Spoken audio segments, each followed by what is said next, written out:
But ನನಗೆ ಈ ವಿಷಯಗಳನ್ನೆಲ್ಲ ಕೇಳ್ತಾ ಇರುವಾಗ ಎರಡು ವಿಚಾರನ ಹಂಚ್ಕೋಬೇಕು ಅನಿಸ್ತು.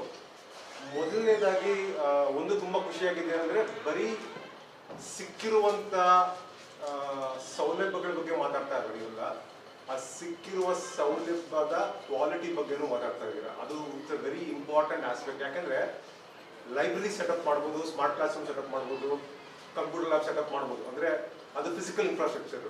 ಬಟ್ ಅದಕ್ಕೆ ಜೀವ ತುಂಬೋದು ಯಾವ ಥರ ಯೋಚನೆ ಮಾಡಿ ಅದನ್ನ ಮಾಡ್ತಾ ಇದ್ದೀರಾ ಅನ್ನೋದು.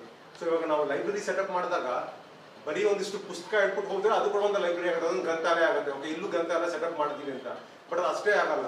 ಆ ಗ್ರಂಥಾಲಯದಲ್ಲಿ ಆಗಲೇ ಮಕ್ಕಳು ಹೇಳ್ದಂಗೆ ಮತ್ತು ಹಿಂದೆ ಟೀಚರ್ ಶೇರ್ ಮಾಡ್ಕೊಂಡಂಗೆ ಆ ಗ್ರಂಥಾಲಯದಲ್ಲಿ ಬರುವ ಪುಸ್ತಕದ ಬಗ್ಗೆ ಸಾಕಷ್ಟು ಯೋಚನೆ ಮಾಡಿ ಯಾವ ಪುಸ್ತಕ ಬರಬೇಕು ಅಂತ ಅಲ್ಲಿ ಯೋಚನೆ ಮಾಡಿ ಬಂದಿದೆ. 450 ಪುಸ್ತಕನ ಸುಮ್ಮನೆ ತಂದಿಲ್ಲ. ಯಾವ ಥರ ಪುಸ್ತಕ ಇರಬೇಕು, ಯಾವ ಲೆವೆಲ್ಗೆ ಮಕ್ಕಳಿಗೆ ಹೆಲ್ಪ್ ಆಗುತ್ತೆ. ಆಗಲೇ ಹೇಳ್ದಂಗೆ ಓದು ಕರ್ನಾಟಕ ಪ್ರೋಗ್ರಾಮಲ್ಲಿ ಇರುವಂಥ FLN ಮಕ್ಕಳಿಗೆ ಅವ್ರಿಗೆ ಯಾವ ಥರ ಪುಸ್ತಕ ಆದರೆ ಹೆಲ್ಪ್ ಆಗುತ್ತೆ, ಅವ್ರ ರೀಡಿಂಗ್ ಲೆವೆಲ್ ಇಂಪ್ರೂವ್ ಆದಮೇಲೆ ನೆಕ್ಸ್ಟ್ ಲೆವೆಲ್ ಪುಸ್ತಕ ಯಾವ ಥರ ಹೆಲ್ಪ್ ಆಗುತ್ತೆ. ಕಲರ್ ಕೋಡ್ ಮಾಡಿದ್ದೆ, ಆ ಕಲರ್ ಕೋಡ್ ಕೂಡ ಯೋಚನೆ ಮಾಡಿದೆ.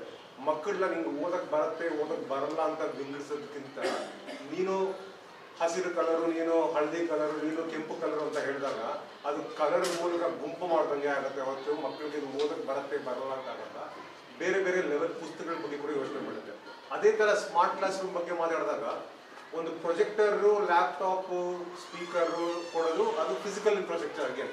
ಬಟ್ ಅದನ್ನು ಕೊಟ್ಟು ಅದಾದಮೇಲೆ ಟೀಚರ್ ಅದನ್ನು ಏನು ಮಾಡಬೇಕು, ಹೆಂಗೆ ಉಪಯೋಗಿಸ್ಕೋಬೇಕು. ನನಗೆ ಗೊತ್ತಿರೋ ಅದೊಂದು ವಿಡಿಯೋ ಹಾಕಿದ್ರೆ ಸಾಕಾಗತ್ತಾ, ಅಥವಾ ಅದಕ್ಕೆ ಒಂದು ಸ್ಟ್ರಕ್ಚರ್ಡ್ ಕಾಂಟೆಂಟ್ ಬೇಕಾಗತ್ತಾ, ರೈಟ್? ಅದನ್ನ ಯೋಚನೆ ಮಾಡೋದು. ಆ ಕಾಂಟೆಂಟ್ ಕೂಡ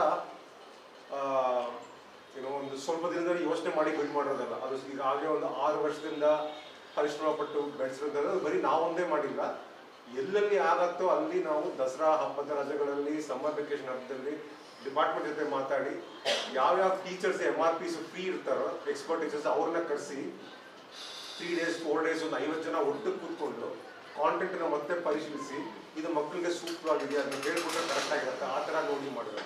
ಸೊ ಇದೇ ಥರ ಪ್ರತಿಯೊಂದು ಕಾರ್ಯಕ್ರಮ ನೋಡಿ ICT ಇನ್ನೊಂದು ಮೇಡಮ್ ಕೂಡ ಒಂದು ICT ಬಗ್ಗೆ ಮಾತಾಡಿದ್ರು.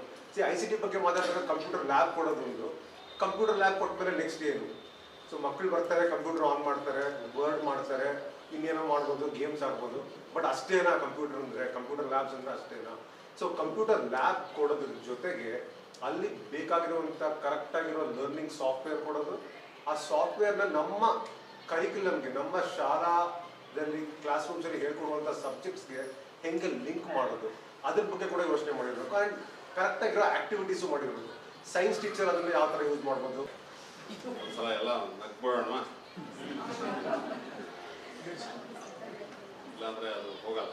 ಯಾಕೆಂದರೆ ಸ್ವಲ್ಪ ಸಮಯ ವ್ಯತ್ಯಾಸ ಇದೆ. ಆಮೇಲೆ ನಮ್ದೆಲ್ಲ ಸಾಟರ್ಡೆ ಮೈಂಡ್ ಸೆಟ್ ಬೇರೆ ಥರ ಇರುತ್ತೆ. ಅದು ಇನ್ಫೋಸಿಸ್ ಅವ್ರು ಹೇಳೋದು ಕೇಳಲ್ಲ, ILP ಅವರು ಯಾವ ಮೆಟೀರಿಯಲ್ ಕೆಲಸ ಮಾಡಲ್ಲ. ಭಾಳ ಸಂತೋಷ.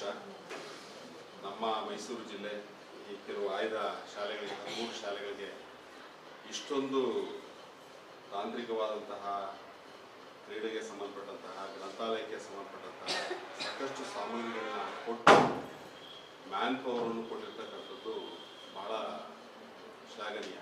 ಯಾಕೆಂತಂದರೆ ನಾವೆಲ್ಲ ನಮ್ಮ ಶಾಲಾ ದಿನಗಳನ್ನು ನೆನೆಸ್ಕೊಂಡಾಗ ಮ್ಯಾಕ್ಸಿಮಮ್ ಅಂದರೆ ಒಂದು ಟೆಸ್ಟರು ಚಾಕ್ ಪೀಸ್ ಒದಗಿಸ್ಕೊಳ್ಳೋದೇ ತುಂಬ ದುಸ್ತರ. ಅದು ಶನಿವಾರ ಭಾನುವಾರ ನಾವೇ ಬ್ಲ್ಯಾಕ್ ಪೇಂಟನ್ನು ಮಾಡ್ತಾ ಇದ್ವಿ. ಅದು ಅಲ್ಲೆಲ್ಲೋ ಸೊಪ್ಪನ್ನೆಲ್ಲ ತಗೊಂಡು ಅದರದ್ದು ಎಕ್ಸ್ಪೀರಿಯನ್ಸ್ ಎಲ್ಲ ಅದು ಗೊತ್ತಿದೆ. ಬಟ್ ಇವತ್ತು man power is there, material is there, somehow management is also there, ನಡ್ಕೊಂಡು ಹೋಗ್ತಾರೆ. But what about the interest of learners, that is the point. ಅದು ಎಲ್ಲೋ ಒಂದು ಕಡೆ ಕೊರತೆ ಅಂತ ಅನಿಸ್ತದೆ.